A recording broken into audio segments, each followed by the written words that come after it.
how much more information he had. Look at that. All right.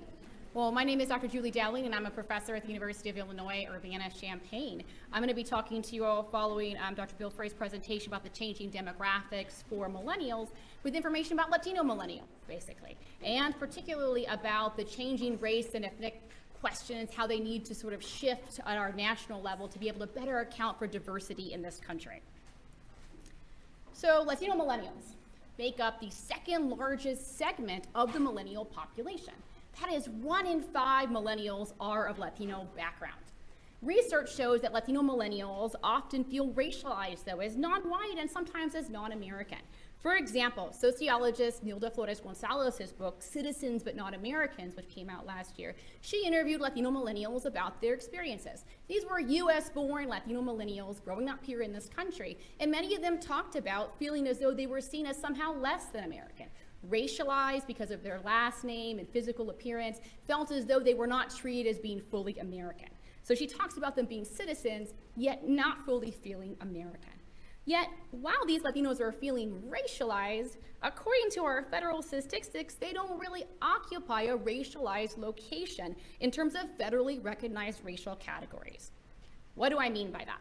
Well, let's take a look at the census, for example. So for the last 4 censuses, basically, we've had separate questions for Hispanic ethnicity and a racial question, with the racial question not having the Latino-Hispanic option, right? It has white, black, it has American Indian, Alaska Native, various Asian origin groups, and an other race category. Now, there's a whole history of how this came about. There's actually a great book by Christina Mora called Making Hispanics, which tells that whole history. Don't have time to tell it here, but it's been this way for the last 4 decades, basically. And so this leaves many Latinos in a conundrum. What do I put for my race, they think?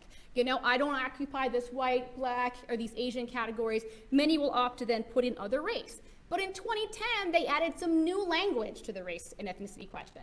You'll note at the top there, it says, for this census, Hispanic origins are not races. So this then leaves people feeling like, can I write in that I'm Mexican American? Is that allowed? I had someone write me actually last week who's filling out a federal form, this is what I researched, and says, I don't know what to put for this. I'm filling out this federal form, and they asked me for my race, and I'm Mexican American, but it tells me I'm not supposed to write that down. And I want to write this guy back, it's really complicated. You can write whatever you want, dude. Just write it in. But basically, that's what it tells you, okay? There's a few other things that are a little bit problematic about the question setup. Notice how we ask Latino groups where they're from. Are you Mexican American? Are you Puerto Rican? Are you Cuban? We also ask Asians for their national origin. Do we ask white people or black people that? No. We just kind of assume they're just from here. Not all black people are from here. People can be from Nigeria, from a variety of other countries. African American is its own ethnicity, right? Your population is from Africa. You know, so why are we assuming that white and black people are not from anywhere else, right? But Asians and Latinos are from somewhere else. Again, there's an assumption of sort of foreignness, that you're from somewhere else, basically, if you're of Asian or Latino background. So this is also an issue with us. Moreover, there's no Middle East or North African category on here, which also leaves people of background struggling to answer it in the same way that many Latinos are. So back to this issue of Latinos and this race question. So many Latinos, when faced with this question, are like, I don't know what to check, I'm just going to leave it blank. And this leaves us with a lot of unanswered race questions for Latinos, which then requires follow-up, which costs money, right, for the Bureau to send somebody to talk to you to figure out what your racial background is. In fact, in 2010, 13% of Latinos didn't answer the race question at all. That's almost 1 in 6, basically. 37%, despite the instructions, wrote in Mexican American, Puerto Rican, Cuban, whatever their Latino origin was, under other race. So 50% of Latinos are saying, I don't fit in these OMB designated racial boxes that you have here. They either didn't answer it or wrote in other race, okay? So basically, in addition to this issue of people not filling out or filling out other, when people do give you a race on the census, when there is this separate question, when there's no Latino option there, many studies have found that the race they give you doesn't actually match how they identify themselves. My book, Bill Frey plugged his, my book, Mexican Americans and the Question of Race, please go out and buy it, detailed this, particularly looking in Texas. Basically, 2/3 of Latinos in Texas say they are white on the census, okay? I'll fill you in, they don't really actually identify as white, and many of them don't look white and not seen by others as white. It's about not having an option there. It's also about a kind of defensive whiteness. And so along the US-Mexico border in Texas, I found 85 to 90% of Latinos check white. Why? Because they're being stopped and asked for their papers, because they're being racialized and discriminated against, and because of that, they think by asserting white on this government form, I'm telling you that I'm an American, and I'd like for you to respect that, right? So this issue of defensive whiteness that we see. Moreover, some studies, such as Wendy Roth, which I cite here, looked at Dominicans and Puerto Ricans in New York, also found that when Latinos give you a race when there's no Latino option there, what they put usually didn't match what they looked like or how other people saw them. They're really just trying to fit themselves into categories that don't exactly fit them. So what else do we have here with the separate questions format? Unlike race, which since 2000 has allowed you to mark more than one race, according to the census for Latino origin, you can only mark one. Okay, so you can be black and white, but you can't be Mexican and Puerto Rican. Those who mark more than one Latino ethnicity are reassigned one ethnicity, basically. So let's say you're Mexican and Puerto Rican, but you live in a mostly Mexican neighborhood. They might just assign you Mexican because that's the general population composition of your neighborhood. Also, like Latinos, as I mentioned, many people of Middle Eastern, North African background also feel as though they don't fit into the standard categories, and many would like to see a box there on the census. Okay. So, in 2010, the Census Bureau decided maybe we can do something to fix this issue. And they did this alternative questionnaire experiment. Almost 500,000 households in the US, instead of receiving their regular census questionnaire, received an alternative version. And that alternative version had a number of things they tested, but most importantly for this conversation, several of those options included a combined race and ethnicity question. Essentially, it had Latino Hispanic in there, with all these racial groups too, and said, please check all that apply. And this way, you can say you're Latino, you can say you're Latino and black. If you're Afro-Latino, you can say you're Latino and white. You know, you can mark whatever applies for you. Moreover, they tried to get some more symmetry here, where other groups were also asked, like blacks and whites were also asked for their ethnic options. In doing this, they also did a telephone call where you check something for your race and then someone calls you. 1 in 5 of those 385,000 who filled out these alternative questionnaires was called back and asked, you check this for your race. Is that how you label yourself?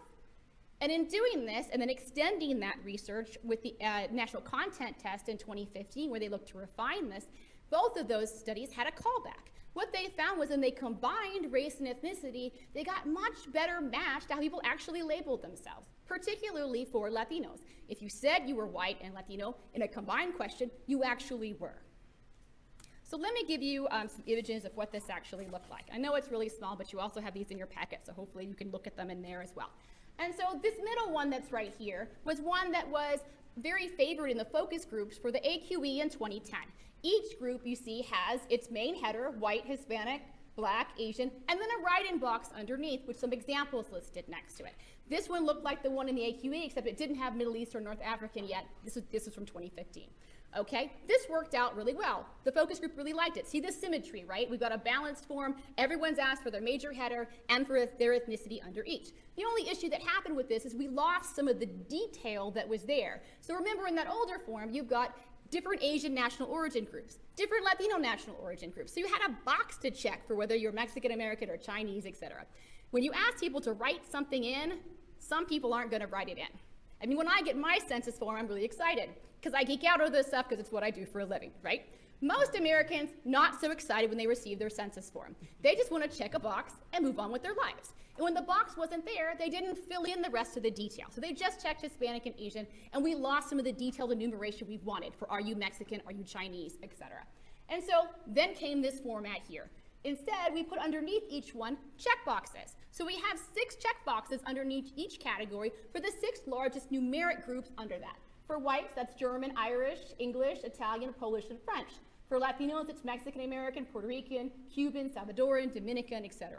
And so most of these, then this accounted for like 80-something to 90% of the populations had a checkbox, basically, underneath there. And in case your group was not listed, you could still write that in. In terms of what this meant for looking at Latino racial identity, some people were concerned that we might lose racial differentiation. What about Afro-Latinos? People can be black or other backgrounds and be Latino. What they found, though, was that it primarily diminished the number of people who were checking white. But those individuals didn't really label as white in the first place. And so in the separate questions format, 52% of Latinos check white. When we moved to a combined format with the Latino in there with everything else, it moved to 9 to 16%. But more importantly, when they called these people on the phone, they said, I am a white Cuban.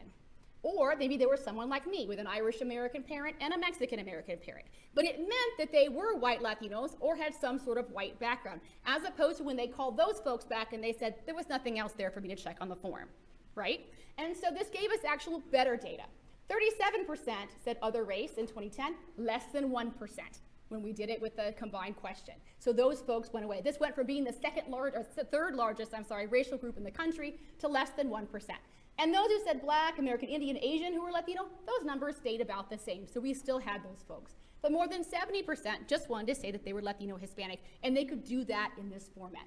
And more importantly, it matched how people labeled on the form, matched how they actually identified themselves.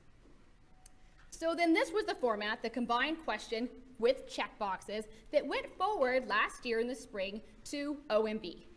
And this was basically put forward for consideration by OMB for them to possibly approve. They needed OMB's permission to combine race and Hispanic origin because the previous directive had said those data should be collected separately. They also needed OMB's permission to be able to add a new category of Middle Eastern North African. They waited and waited, and OMB never responded. And so it got to be 9 months later or so, in January of 2018, with no response, sort of a non-response ended up becoming a no. And then that basically meant that for the end-to-end task for the Census Bureau this year, this has been going on, sort of the dress rehearsal for the census, they had to stick with a separate questions and no Middle Eastern North African category. Despite the fact that this question was supported by 12 years or more of research, was supported by nearly every major group from NALEJO to MALDEV to Asian Americans Advancing Justice and all of these groups, people were all backed and behind this question. Because of OMB lack of approval, they were not able to go forward with it so far. I mean, there's still hope, but it's getting to be diminishing at this point. Okay, so what are we ending up with 2020? Right now, what's being tested in the field for the dress rehearsal for the census is the separate question format with the same for the census Hispanic origins or not races instructions. The race question, we could ask about ethnic origins for whites and blacks. That's going to be new because they didn't need OMB's permission to be able to do that. It was an adjustment to what was in the directive. But there's still no Latino option and no Middle Eastern option, as I mentioned. And then there's the citizenship question. So if it wasn't sort of disheartening enough that over a decade's worth of research on something kind of went by the wayside, the citizenship question, which has been used in the American Community Survey, which is a small sample of people, but has not been tested in any kind of capacity for the census and has not been used in a decennial census 100% count since 1950, is being proposed to be put on the census, right? And this is really, really going to be a problem, right? We live in a climate, a political climate right now, which is having a lot of issues around the politics of immigration and immigrants, and there's a lot of fear that this is going to really mess up our counts of people, fears for people filling this question out. It has not been tested at all in terms of how it will affect response rate, and this is a real concern. As an NALEJO member, our executive director, Arturo Vargas, recently said in a speech, it's like they're building a plane in flight. You know, we don't have this tested. And so over a decade's worth of research for a race question, not one single study about this in a census, and yet the proposal is to put it on the form. So what are the implications of this? Well, in 2020, many Latinos, if it stays the way it's going right now, are going to struggle to answer their race question. This means the possibility of having a lot of non-response follow-up to see what those questions, to have somebody come to you and ask you what you want to put for your race. The tabulation of Latinos will not include multiple Latino origins now, when it was going to before in the proposed format. This is going to miss important detail on Latinos, particularly younger Latinos, who are more likely to be of mixed background. The citizenship question is threatening to increase our undercount, with some Latino in the Latino community calling for a boycott of the census or for a boycott of the citizenship question. And then for Latino millennials who already may feel as though they're not fully accepted as American, this is creating a climate basically of hostility with very critical consequences. Finally, change is needed here. The current federal measurement of race must adapt. To include options for Latinos and for Middle Eastern North African people, OMB needs to adopt a race and ethnic data collection standard that more fully reflects our changing demographics, including millennials. We live in an increasingly diverse country, as Dr. Frey has mentioned, and our country is changing, and how we need to measure race and ethnicity also needs to change to be able to reflect that diversity. I'll end there. Thank you very much.